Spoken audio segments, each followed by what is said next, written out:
नमस्कार मित्रांनो, हा बघा आमचा वेद बाळ आणि चालला आहे भाजी उपटली. त्याने भाजी घेऊन आता निघालेला आहे. हा? भाजी घेऊन निघालेला आहे तो.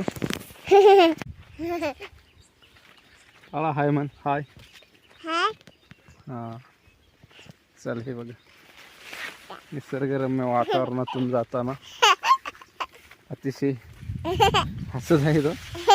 अरे वा, ओ माय गॉड. हां, लिंबाचं झाड. ओके, चल. हा बघा बाळा, तुला भारी वाटतं ना? फिरायला भारी वाटतं ना तुला?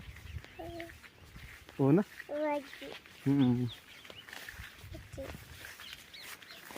हे बघा, हा सारखा याला फिरायला जास्त लागतं. चाललेला आहे आता. आता भाजी खाणार आहे तू? हा ना, मेथीची भाजी. बरं, तुला मेथीची भाजी द्या खायला. तर मित्रांनो, चला व्हिडिओला लाईक करा, चॅनलला सबस्क्राईब करा. भेटूया पुढच्या व्हिडिओमध्ये. तोपर्यंत धन्यवाद.